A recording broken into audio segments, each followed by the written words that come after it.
você vai ouvir neste podcast. Aliás, o deserto nas Escrituras é um lugar de prova, de isolamento, de silêncio, de solitude, onde Deus ensina lições muito profundas, tanto a Moisés como ao povo de Israel, como Elias, Paulo, inclusive Jesus Cristo.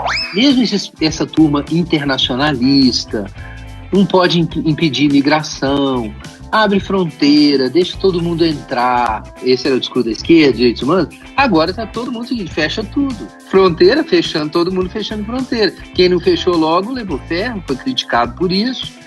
Eu acredito que muitas das nossas reuniões não serão as mesmas. Elas serão via Zoom mesmo. Eu estou tendo mais reunião do conselho do que tem o regulamento. Cada um da sua casa não vai sair, não vai gastar gasolina, não vai gastar ar-condicionado na igreja, etc, etc.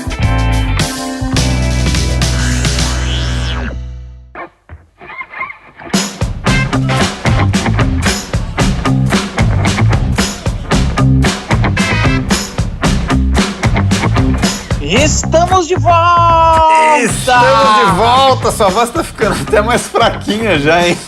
Quarentena. Estamos de volta!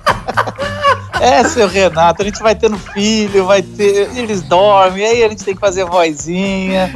Isso podcast da quarentena, que aliás a gente já resolveu mesmo. Vamos fazer o que tá dando certo, que é pegar os melhores momentos dos bate-papos que nós estamos fazendo via lives, né? Então o tempo todo eu estou fazendo live. É porque live já dá trabalho demais, né? Nossa! Cara, então assim, pra que eu vou ficar gravando mais conteúdo, né? Pois é. Desespero é esse. E aí, as últimas aí que a gente fez aí, quais foram os melhores momentos e quem vocês destacaram aí? Pessoal da edição, você, Carol e... Vamos lá, a gente começa então com o Guilherme de Carvalho. Guilherme de Carvalho da Labri, cara muito estudioso, pastor, e trabalhou no governo e saiu do governo, isso que é legal, é interessante. Tá se tornando cada vez mais comum isso, trabalhou no governo e saiu do governo. Saiu do governo.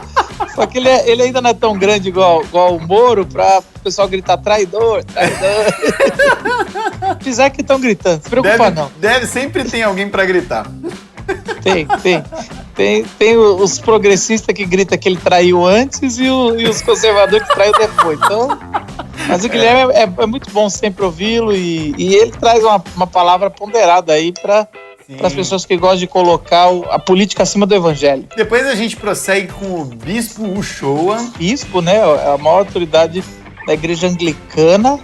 E ele é sempre bom a gente abrir os horizontes para entender como é que estão procedendo nessa quarentena todas as linhas cristãs, né? Eu ainda tenho que chamar o padre, mano. Ainda não consegui. Tem que chamar... Você viu aqueles padres que foram fazer missa com os filtros do Instagram ligado? Muito bom, né, velho? Esses são os bons, Tem que chamar esses aí. Mas depois a gente prossegue com Osmar Ludovico. Aí eu fui pros monges.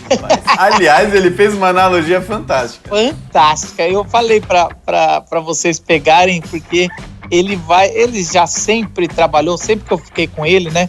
Pra quem quiser assistir completo o bate-papo, a gente conheceu em um mosteiro, né?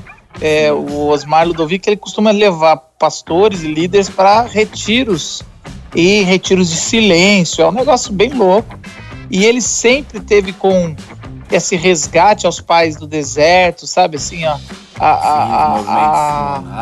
uma espiritualidade mais enraizada entre pessoas lá dos primeiros séculos, né, e ele fez um paralelo com os mosteiros muito interessante a quarentena. Com a oração do Antônio Carlos Costa, que foi bem legal. Assim, eu nunca recebi tantos recados dessa live com o Antônio Carlos Costa. Dizem que foi a melhor de todas. Só que foi 1h15, né? Nossa. Então, quem quer ouvir, eu recomendo. Eu não tenho tempo para ouvir todas. Se você quiser ouvir uma ou duas, eu recomendo a do Antônio Carlos Costa, que é uma live que foi de arrebentar. E ele falou coisas muito proféticas e fortes. E aí o final com a oração foi espetacular. Ele, nessa época, inclusive, tá on fire, né? Cara, ele sai pra favela, ele faz... Cara, eu fiquei até com medo que levar pegar coronavírus na live, né? Na live, eu fiquei com medo. Eu lavei minha mão umas 3 vezes na live. Mas que bom, cara, que bom. Você que tá lavando louça, você que tá malhando aí em casa e sempre ouvindo podcast, vai ser bom vocês estarem com a gente aí, tá bom? Isso aí, bom podcast, galera. Valeu! Está no ar. Cultura. Espiritualidade. Impacto social. Local Podcast.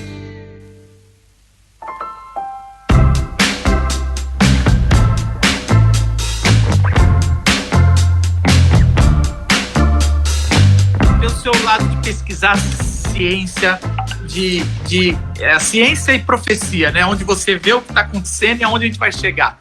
Quais são as mudanças que a gente vai ter no mundo ou no Brasil depois dessa pandemia que você acha que vai... cara, isso aqui não é mais o mundo que a gente conhece. Qual é o mundo que a gente não vai mais encontrar? Cara, olha, eu tô quebrando a cabeça. Então, eu vou correr riscos aqui, tá? Eu vou fazendo um disclaimer aqui.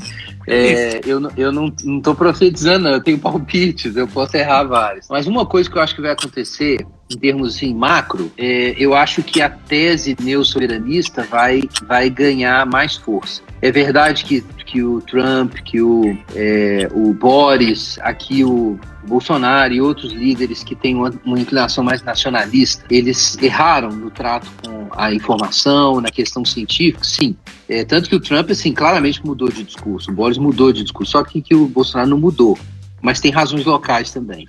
Mas mesmo com esses erros, vocês viram, todo mundo viu essa coisa de países batalhando, fechando fronteiras, estabelecendo restrições comerciais, como é que a gente coloca isso? Né? Virou terra sem lei a questão de importação de insumos médicos. Acabou, o sistema de regras de comerciais foi desrespeitado e cada um passou carregamento de respiradores no meu país.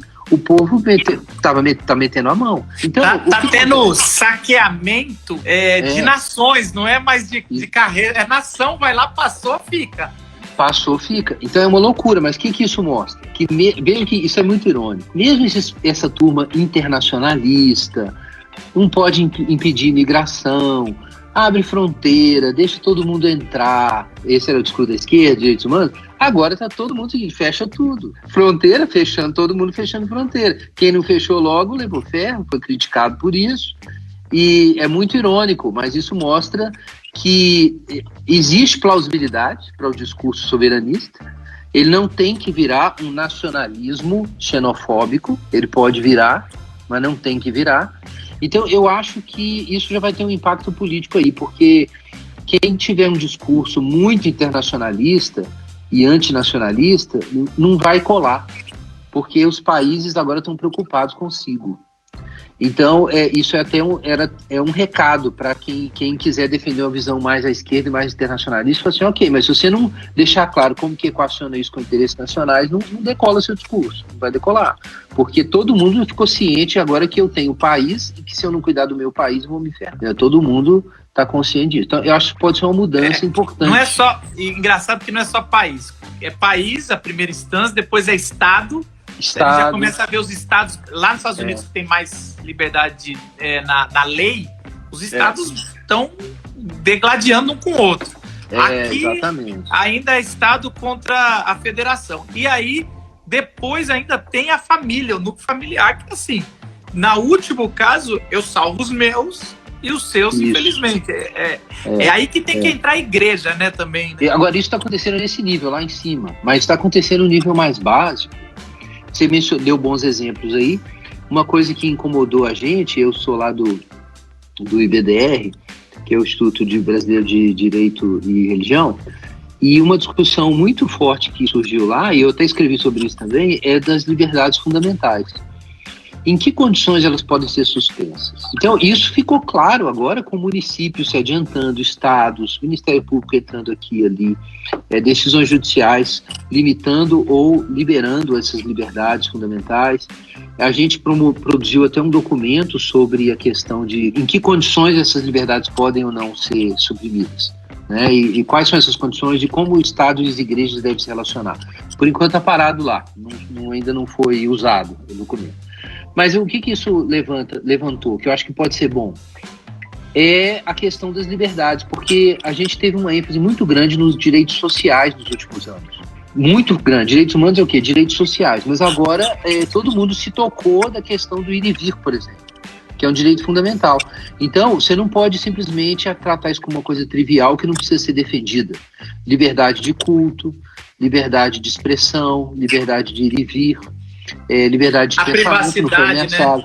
Os celulares sendo mostrado quanto está de movimento. Exato, a questão da geolocalização, né? Como que fica isso? Esses dados estão anonimizados? Como que a gente sabe que não tem alguém olhando quais são as pessoas que estão furando a quarentena? Mas, enfim, a questão dos direitos fundamentais vai subir também para a agenda. Então, isso vai mudar. E eu acho que não é uma coisa ruim, não. Porque essa ênfase excessiva numa expansão de direitos sociais e alguns novos direitos que o povo inventou aí, que eu acho questionáveis, se eles são mesmo, de repente o pessoal descobriu que tem direitos fundamentais. E olha só, quem que é o autoritário? Seria o Bolsonaro, né? Mas quem está mandando prender o povo que sai na rua são os prefeitos de município, de estado, que não tem nada a ver. Né? Então você vê o seguinte, que o autoritarismo brasileiro é um problema muito mais disseminado e complexo do que simplesmente o Bolsonaro. Embora eu acho que, eu também escrevi sobre isso na Gazeta, o modo de lidar com isso é muito ruim. Então, tem a questão dos países, tem a questão de direitos humanos, agora tem essas questões de família, né? E essa é outra coisa muito engraçada. Todo mundo pensando em como revolucionar a sociedade, né? Eu até ironizei isso outro dia lá no Twitter. E agora, de repente, todo mundo preso dentro de casa. E agora é o seguinte, pouco dinheiro, não dá para sair mais para pegar todo mundo, né? Os meninos não podem sair, tem que ficar em casa com o pai e mãe. Não, a brincadeira é que mudou, Guilherme. O jogo virou, os casados estão transando e os solteiros não, cara. Deixa assim. Exatamente. Quer dizer, é tão plausível o argumento do sexo seguro, né? Não tem sexo mais seguro agora do que de casal casado, né? O resto tá todo mundo voando. Vamos lá. Por isso que eu sou time quarentena. E os cristãos bem treinados na castidade estão levando muito bem a situação, enquanto o resto do povo tá louco aí. Na verdade, assim, isso é piada, mas não é. Enfim, o fato é que no caso das famílias, agora a gente vai ter esse problema das doenças. O nível de adoecimento emocional e moral que a gente vive vai ficar muito exposto, está ficando muito exposto. Então vocês viram que a violência doméstica aumentou em várias cidades, começando pelo Rio, porque as pessoas estão juntas. Em Wuhan, logo depois da abertura da quarentena, teve um recorde de divórcio. Isso chamou muita atenção, porque isso mostra a dinâmica, né? Esse negócio de ficar todo mundo no mesmo lugar, a gente não se suporta. Então, a consciência das nossas falhas morais e do adoecimento vai aumentar muito. E isso vai trazer ainda mais para a linha de frente a dimensão afetiva da vida, né? A gente é uma geração que fala muito sobre saúde, sobre bem-estar emocional, e que está adoecendo cada vez mais. O relatório de 2 anos atrás da The Lancet foi de que a gente está numa epidemia global de doença mental, de sofrimento mental. A The Lancet é o maior grupo de publicação de saúde do mundo, e eles publicaram um relatório gigante há 2 anos dizendo isso. Quer dizer, a gente é a geração do reconhecimento afetivo, mas é a geração mais doente emocionalmente. E para mim uma coisa tem a ver com a outra, inclusive, né? Os movimentos identitários para mim são sintomas da nossa doença emocional e não solução para nada, na minha opinião. Então eu acho que essa é uma outra área que não é que vai mudar, eu acho que vai agravar ainda mais a demanda por inteligência emocional e como relaciona fé com saúde mental, sabe? Então aí é até uma área do ABC2 que eu joguei essa bola outro dia. Eu falei assim, gente, a gente precisa retomar uma discussão que todo mundo ficou cansado e largou ela, que é a discussão sobre psicologia, ciência comportamental e santificação. É uma área de fé e ciência também. Igualzinho questão de gênese e criação, é questão seguinte, santificação e saúde mental, que ligação que tem isso? E de ciência comportamental, particularmente, que é uma área da psicologia moderna que não é muito aproveitada no Brasil, né? A psicologia aqui é muito influenciada por psicanálise, fenomenologia, outras coisas, não conversa muito com a ciência psicológica mais recente nessa área, né? Então, digamos assim, eu falei de um lado macro, né, dos países, de um lado da organização política interna nossa, que é essa confusão de direitos civis, na nossa questão das limites entre as pessoas, aí eu recomendo um outro livro, eu não sei se vocês conhecem, o Claude Tolson, Limites, eu recomendo esse livro aqui, eu não estou ganhando nada para recomendar não, tá, mas aqui tinha que indicar livros. Enfim, Limites, quando dizer sim, quando dizer não, acho que é da editora Vida ainda, mas é um livro prático, tá? É um livro muito prático sobre como você aprende a estabelecer os limites para se relacionar com outras pessoas. Isso não é um livro sobre como você lida com seus sofrimentos internos, mas enquanto a gente se trata, a gente precisa aprender como a gente vai relacionar no micro-universo ali da casa, né, da família, da comunidade.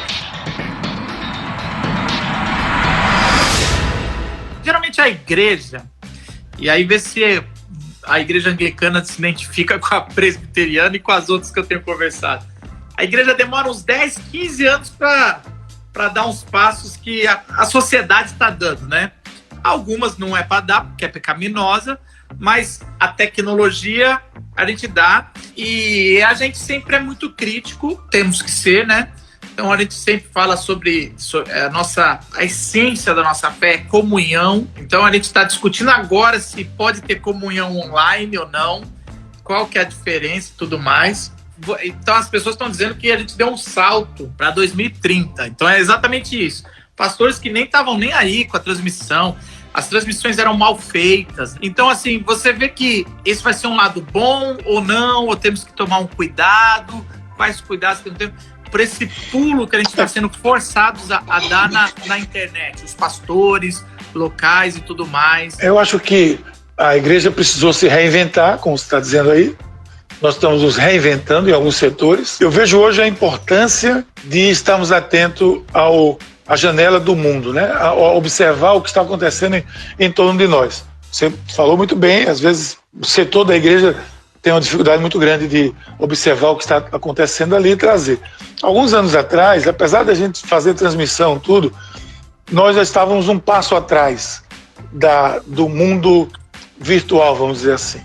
E aí nós decidimos, alguns anos atrás, fazer toda uma mudança na nossa comunidade local, na igreja, na paróquia, que eu sou pastor. Refizemos logo, marca, contratamos pessoal de mídia, investimos algum recurso em pessoal de part-time de mídia, de design, de tudo, e chamamos isso a Paz 4G. Na época era o momento do 4G. E a 4G, a gente disse que era gente que gosta de gente de graça, ficou esse logo, um novo tempo, o evangelho de sempre, mas vivendo um novo tempo, então fizemos essa marca. Algumas pessoas nos criticaram, porque rede social é coisa de entretenimento, não é coisa para crente, para igreja. A verdade é que nós, mesmo com as nossas limitações, estávamos adiante alguns anos dessas igrejas que passo nenhum deram. E aí nós conseguimos nos ajustar, com as nossas limitações, conseguimos nos ajustar e não temos grandes dificuldades, vamos dizer assim, em comunicar-se com o nosso povo. Agora mesmo, quando eu entrei aqui com você, eu estava fazendo o que eu faço todo dia, de 10 às 11, um estudo bíblico devocional com a minha esposa e com a igreja. Então, eu nunca tive, a nossa igreja não tem cultura de escola bíblica dominical. Não é como a igreja presbiteriana, a igreja batista, é bem diferente. Nós temos células e o ensino vem de outras formas, e às vezes não vem também, né? Tem as deficiências, mas escola bíblica eu já tentei tantas vezes e nunca conseguimos. Eu nunca tive uma classe bíblica na minha igreja com 50 pessoas. Nunca tive uma classe bíblica. Eu estou tendo hoje, todo dia, mais de 200 pessoas, às vezes, assistindo uma classe bíblica comigo, aqui no sofá da minha casa. Ou seja, esse é o novo tempo, o evangelho de sempre. A gente também não tem escola dominical, do jeito que se é. A nossa presbiteriana é um pouco avançadinha. A gente começou a fazer via podcasts a nossa escola dominical e a gente depois fazia um encontro para se juntar. Exatamente por isso, porque o pessoal de São Paulo, eu não gosto de ficar jogando que é falta de compromisso, mas não é, às vezes é agenda, às vezes tem mil... Agenda, é o que você falou, a nossa igreja às vezes é grandona, mas a escola dominical fica aquele gato pingado. E alguém me falou exatamente isso, falou, Marcos, agora é hora de começar, talvez nas quintas-feiras, ou um Zoom. E a pessoa se cadastra, a gente já manda o conteúdo.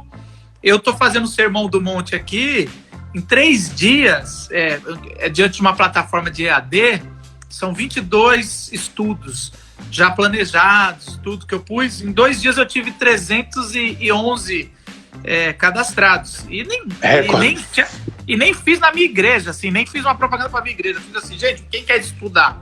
Então é isso mesmo, é um tempo novo, né? É um tempo onde as pessoas... Eu acredito muito no EAD.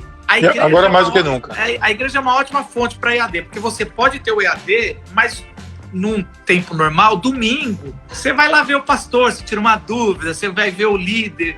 Então é uma forma que a gente não vai deixar de ter comunhão, mas no domingo a gente vai usar para celebração do nosso Cristo, né? Dentro disso aí que você falou, veja bem, eu acredito que muitas das nossas reuniões não serão as mesmas. Elas serão via Zoom mesmo. Reunião de conselho, por exemplo, reunião de... Tudo isso pode ser feito. Eu estou tendo mais reunião do conselho do que tenho regulamento. Cada um da sua casa não vai sair, não vai gastar gasolina, não vai gastar ar-condicionado na igreja, etc, etc. Todo mundo se reúne, a reunião é mais curta, é mais objetiva. E eu estou achando ótimo isso. Eu acho que nós estamos aprendendo muito com isso. Muito. Agora, como ser igreja em distanciamento físico? E você já falava sobre acalmar, parar, diminuir. Você acha que esse Covid está ajudando um pouco no que a sociedade está precisando fazer? Acho que demais, né? Para mim foi uma oportunidade maravilhosa para eu olhar e me debruçar mais profundamente numa tradição muito antiga da igreja cristã, que são os pais do deserto.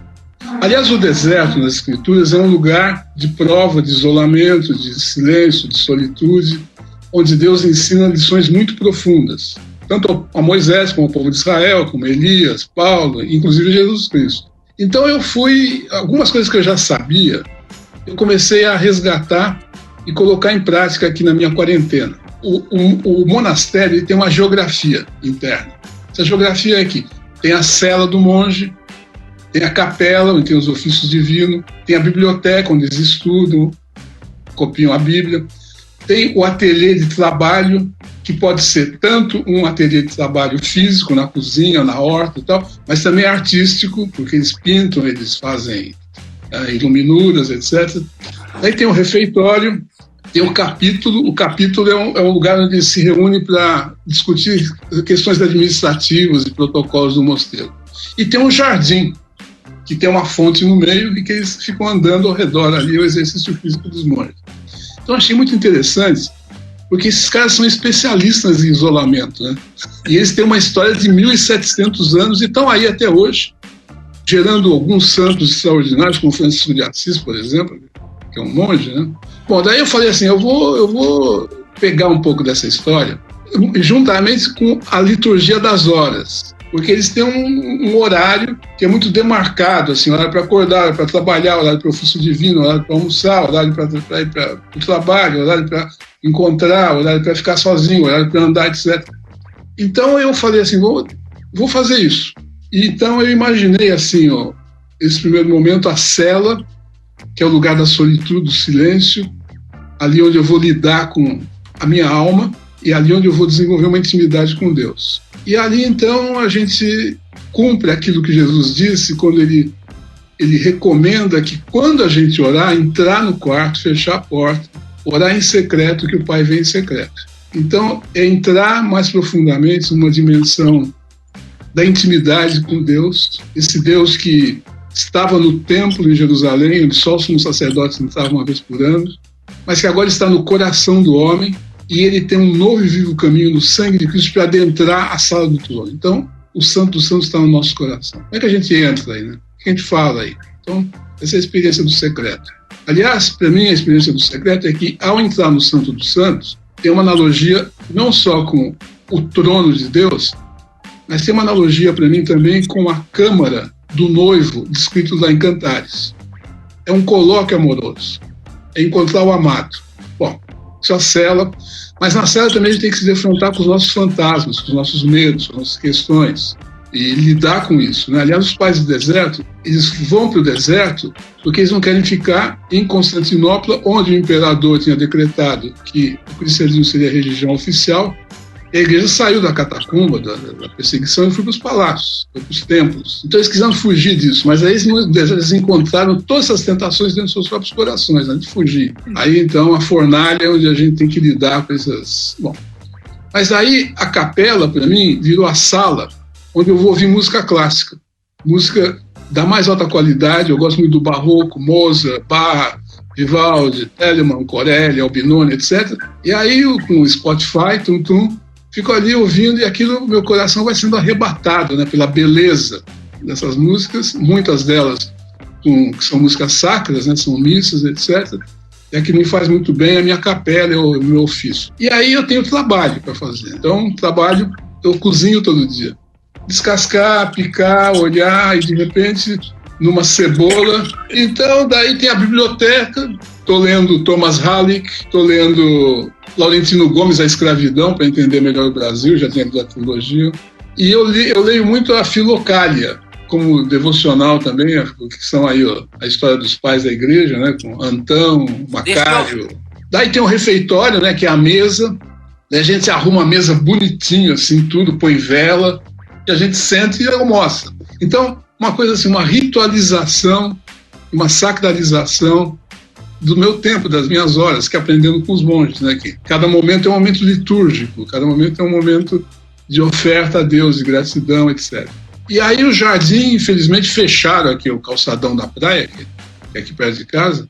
Então eu dou uma volta no quarteirão, mas estou aguardando aí o meu jardim, que é o calçadão da praia aqui, que a gente vai voltar logo a andar. Então, com tudo isso, a gente foi se organizando, né? Uma coisa de trabalho que eu fiz também foi de arrumar todos os meus armários e minhas gavetas. É uma bagunça geral. Organizar. E aí aconteceu uma coisa muito interessante, que eu encontrei muita coisa que era desnecessária, que eu podia dar, que eu podia jogar fora, mas encontrei algumas coisas também que estavam perdidas no meio das coisas e que eu precisava resgatar. Por exemplo, álbuns de fotografia. Então eu peguei esse álbum de fotografia e entrei como eu entrasse num museu. Porque um álbum de fotografia é um museu de memórias da família. E comecei lá desde o nascimento, eu e Isabelle casando, não sei o quê, e foi uma experiência maravilhosa. Então, ao fazer isso com os armários, eu falei, preciso fazer isso também com os armários, as gavetas da minha alma. Algumas trajes que eu tenho que jogar fora, recuperar algumas preciosidades e organizar um pouco esse meu mundo interior. O problema é quando a gente não vai pro andar superior ou andar de baixo, não sei, que isso é uma linguagem metafórica da alma, né? De visitar o nosso quartinho de bagunça da alma. E ali resgatar algumas coisas, de agradecer, para celebrar, né? Como você faz com um álbum de fotografias, né?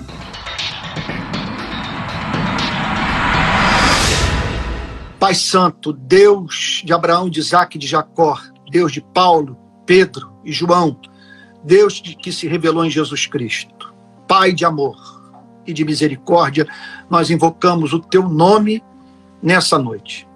Queremos, Senhor, te dizer que reconhecemos o Seu governo soberano sobre o cosmos, que nada o surpreende, nada o pega de surpresa. Como diz o apóstolo Paulo, quem primeiro deu a Ele, depois recebeu, porque dele, por meio dele e para Ele são todas as coisas. Não estamos em condição de entender os teus decretos, Senhor. A sua inescrutabilidade nos faz perder o fôlego. Contudo, nós sabemos que tu és Deus soberano. Soberania que não cabe dentro do nosso ser. Contudo, sem a qual nós não conseguimos viver. Por mais que tenhamos dificuldade de encaixar alguns fatos da história nesse governo soberano, contudo, Senhor, é impensável que um pardal caia do céu sem o teu consentimento. Ó Deus querido, por isso traz esta consolação ao teu povo. Em nome de Jesus, enxuga as lágrimas da sua igreja. E que essa igreja entenda que estamos vivendo uma extraordinária oportunidade de o glorificarmos, mantendo a sobriedade na tribulação e cuidando dos necessitados. Deus, ajude-nos assim, que sejamos encontrados no nosso posto. Senhor, que Tu nos uses e que escrevamos nesses dias uma das páginas mais lindas da nossa história. Guarda a todos os que estão nos acompanhando, livra-os do mal. Senhor, lembra-lhes, Senhor, que pular do pináculo do templo não é tentação de ateu, é tentação de cristão, daquele que crê. Então ajude-nos a usar o cérebro. E nós pedimos a Ti que o Senhor saia em defesa do Teu Evangelho no nosso país. Não é possível, Senhor, nós não aceitamos, nós estamos mortos de ciúmes, que o Teu Evangelho esteja associado a um projeto político que nega o espírito do Evangelho. Ó Deus de toda graça, manifesta a Tua santidade, Senhor. Defende a pureza do Teu Evangelho. Levanta os Teus profetas e que eles sejam ouvidos pela nação, Senhor. E rogamos a Ti que o Senhor traga temor à classe governante. Que o presidente da República, os governadores de Estado e prefeitos saibam que se não cuidarem do necessitado, o Senhor mesmo se levantará contra esses mesmos governos e eles serão julgados por Ti. Que eles governem, Senhor, cidades, estados e a União e o país, como quem sabe que um dia terá que comparecer diante do justo juiz do universo para prestarem contas das suas ações. É o que nós pedimos em nome de Jesus, Senhor, e ainda rogando. Senhor, cuida da África. Não permita que esse vírus entre no continente africano, Senhor. Detém esse vírus nas nossas favelas, Senhor. Guarda os nossos médicos e enfermeiros. E enxuga, Senhor, as lágrimas daqueles que perderam seus entes queridos, Senhor. Guarda a Tua igreja, ajude a ser alimentada espiritualmente nesses dias de cultos online. Que o Senhor dê dom, esse novo dom aos pastores, de alimentarem a igreja por meio das redes sociais. Usa os Teus servos, os Teus profetas, e que os Teus verdadeiros servos falem depois de terem comparecido diante do Teu conselho e ouvido a sua voz. É o que pedimos em nome de Jesus, Senhor. Eu Te agradeço também pela vida do Marcos, por estar me honrando nessa noite, procurando saber o que eu penso. Guarde-o, Senhor. Guarde a ele, sua família preciosa, seus pais, Senhor, irmãos, que o Teu amor esteja sobre o ministério do Marcos e que ele seja uma luz para a sua geração. É o que eu Te peço em nome de Jesus, com perdão dos nossos pecados. Amém.